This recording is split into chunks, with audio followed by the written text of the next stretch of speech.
For most people, their idea of science is just the new telephone model that's coming up. The next model of iPhone is their idea of science.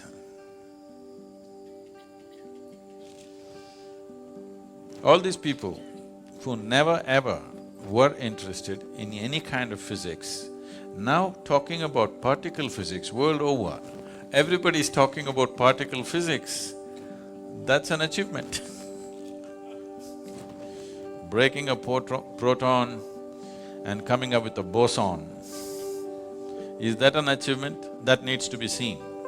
But it's definitely an achievement that suddenly the whole world, at least the educated part of the world, is thinking particle physics. That's an achievement. That's a good achievement. At least people are thinking of science as not a way of milking the existence, not entirely, at least a little bit. They're willing to spend $10 billion just to know something. I like that. There is right now no technological use, but they're willing to spend $10 billion and 30 years just to know something. That sounds very spiritual to me. It usually doesn't cost that much, but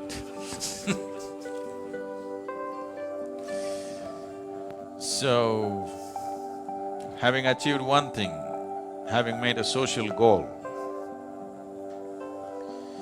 scientifically, what does it mean? In yoga, we see it this way.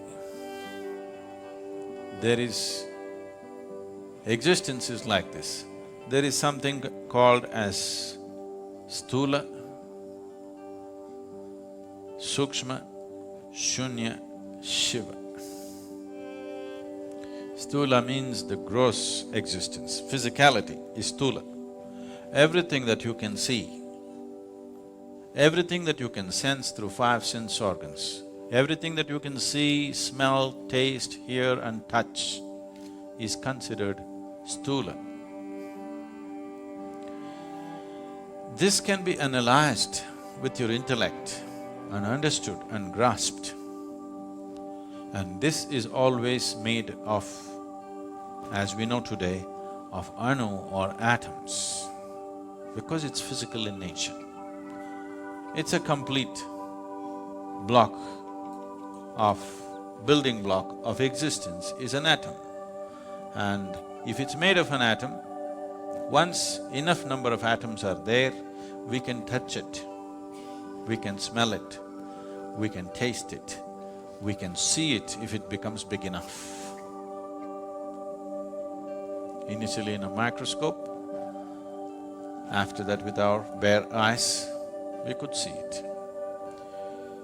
But if it goes beyond the perception of the five senses, but still it is physical in nature, we call it sukshma. So when you enter into sukshma, it is still physical, but you're not able to grasp it. Do what you want, you cannot grasp it through five senses, nor can you analyze it through your intellect. That dimension, if you approach it, we call it Vishesha Gyaan or Vishesha Jnana. That means an extraordinary knowledge. Gyaan or Jnana means knowledge, Vishesha Gyaan is extraordinary or significant knowledge. So Vishesha Gyaan is referred to as Vigyaan. The word Vigyaan is being very loosely used today, but essentially it means this: those dimensions which cannot be perceived through five senses, if you perceive them, that is Vigyaan. So today, science is entering those spaces, because never ever is anybody going to see a Higgs boson. They're only going to see its footprint. Even now they only saw the footprint, they did not see a Higgs boson. But because they see the footprint, they believe he is there. Somebody's gone by, they left the footprints, we have not seen the man, but we know It's gone by. We go into the forest, we see the pug marks and we say, okay, there is a tiger. We haven't seen the tiger. In fact, in a tropical forest, it's very difficult to see a tiger. But we will see pug marks here and there. Just like that, they saw the footprint. So they're entering Vishesh Gyaan. If you go further, it will become shunya, that means absolute emptiness. There, your intellect will be completely useless. Your senses will be completely useless because there is no physicality. Where there is no physicality, your sense organs and intellect will become absolutely redundant. If you go beyond shunya, there is something that we refer to as Shiva. When I say Shiva, don't imagine that calendar man from Shivakashi.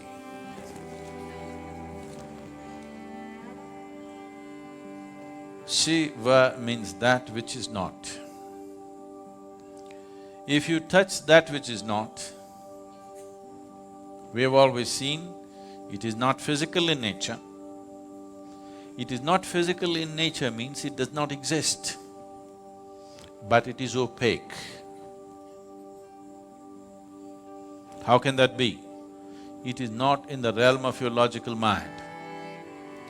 Today, modern science believes the whole existence has to oblige to human logic, which is a very limited way of approaching life. The whole existence will not oblige to human logic. You think you can fit the whole existence into your head. No, no, your head fits into the existence will not fit into your head.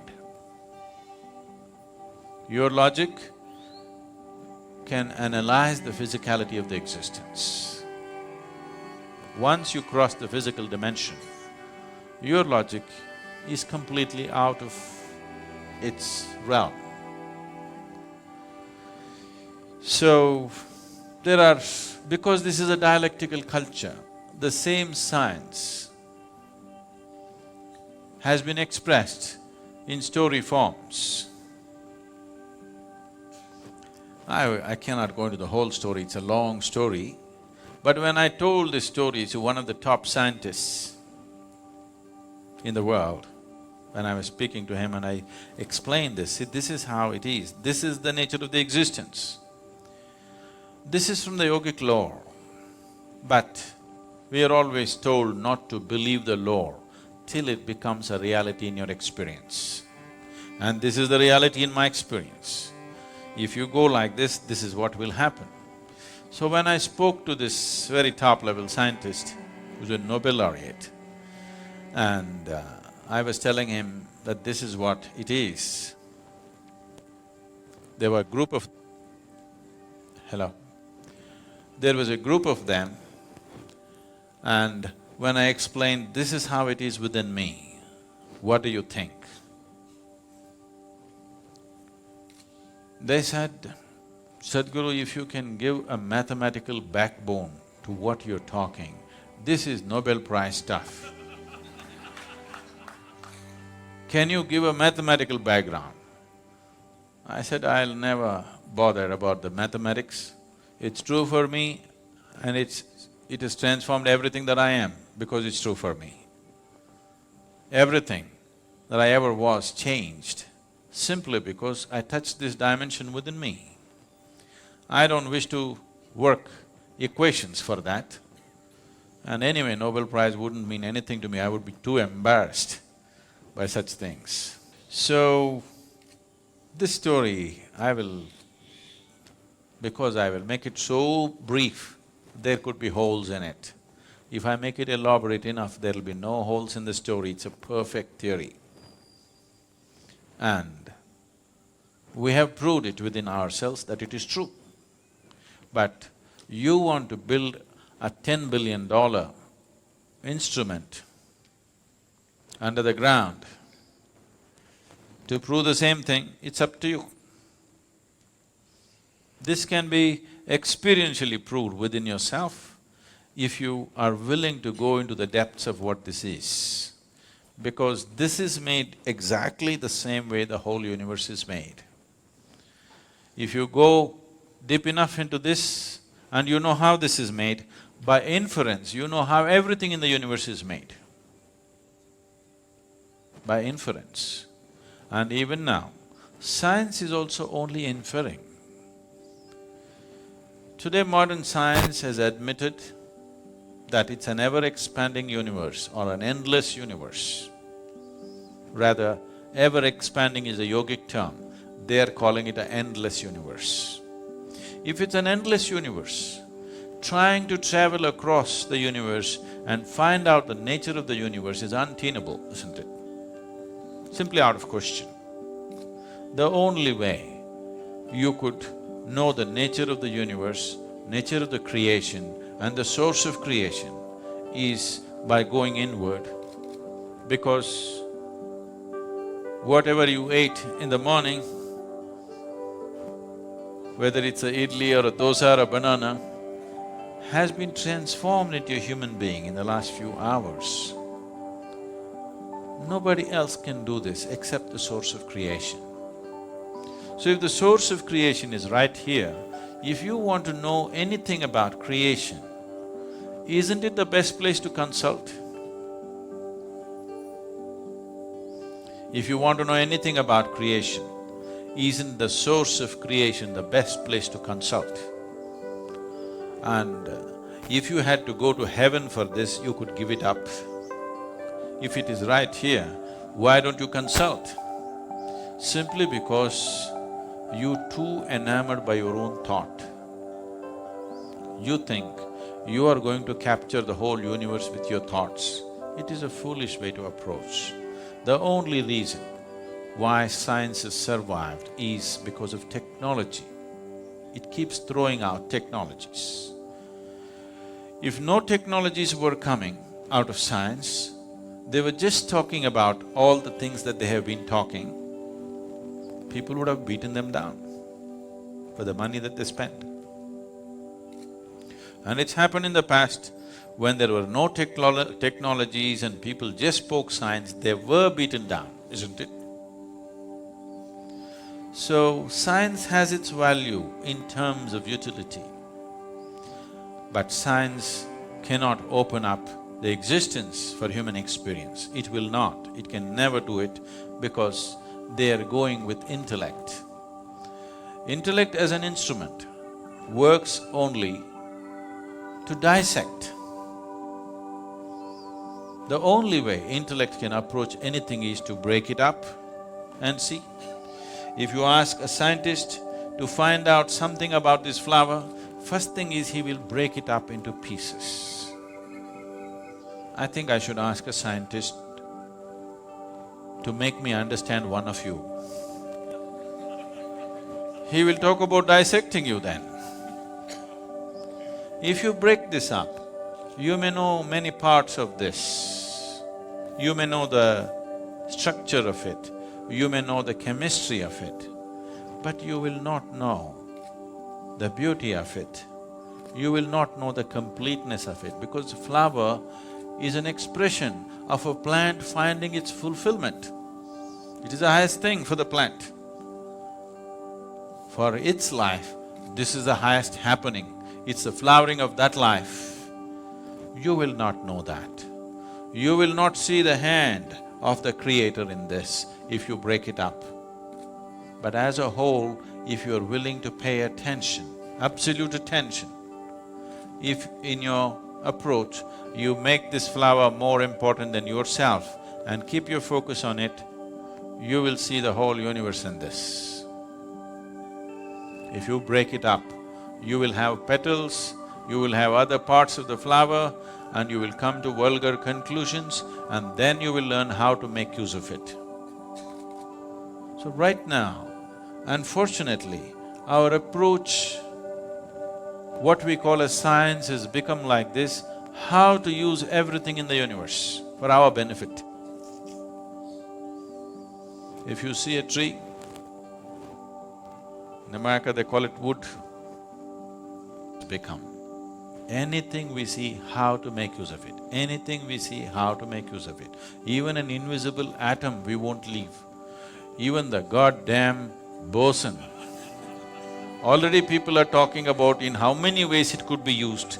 We could make a boson bomb. You understand? If we make a boson bomb, all of you will just vanish. We don't even have to deal with your dead bodies. Yes, because you'll cease to exist, just like the boson. Instead of shooting you dead or burning you to death, if we make all the protons in your body collide with each other, you'll just vanish.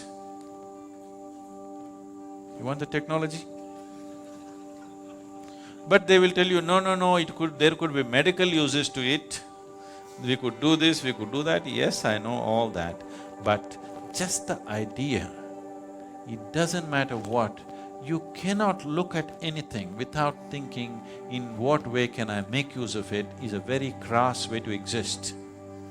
With this level of existence, you will have everything and you will have nothing. This is modern life. People have everything like never before, and they got nothing in their lives. Nothing that you can call of any worth. People who have everything and cannot feel life in any significant way, when they die or when the moment of death comes, they will see that they spent this whatever number of years without living a moment, because what can I get is a sure way not to live, because from what you get you can only make a living. It's only by what you give that you make a life. So giving does not mean money or something else or something else. It is just that this moment, if you look at this tree, how totally you can give yourself to this tree, that is how intensely you know life. If you sit here and calculate, what can I get out of this tree, you will completely miss life. Completely. Life will evade you. So, this kind of science which denies you life should be restricted, if you ask me. I know I'm going to be hugely unpopular because somebody is going to Twitter and say, Sadhguru says science should be curtailed. It's all right. I'm telling you, a science which is driven just by what can I get out of it needs to be controlled a bit. You must understand this, the cutting-edge science always first becomes cutting-edge military technology. Only after that it comes down to other uses. How many lives has it taken? How many more do we want to take? That's a question. So, this goddamn particle, one good thing it's done is, the whole world is thinking particle physics. I like that. That's nice. But do you know the boson is named after Satyendranath Bose? You know this? No? It's an Indian mathematician, a self-taught mathematician. As Albert Einstein acknowledged, he said, the Western sciences couldn't take a single step without the Indian mathematicians. The fundamentals of mathematics came from the East. But always here, the other ethos of the culture said, you should not do anything that's exploitative to nature, because nature was seen as Mother Nature. You don't go about raping Mother Nature. You take only what you need, nothing more. Because of that attitude, this science was not converted into technology, and that is the wisest way to handle science. Just as a quest, a tool, a way to know, and nothing beyond that, and technology must be really controlled. What is absolutely needed, that's all that should be done. This unbridled usage, already people are talking how to use the boson that they have not seen. When we can use the atom that we have not seen. So it doesn't matter what you see, you're thinking of how to use it. This attitude, unfortunately has been further fueled by the attitude of science. This need to be checked, otherwise it will be our nemesis. It will for sure be a goddamn everything.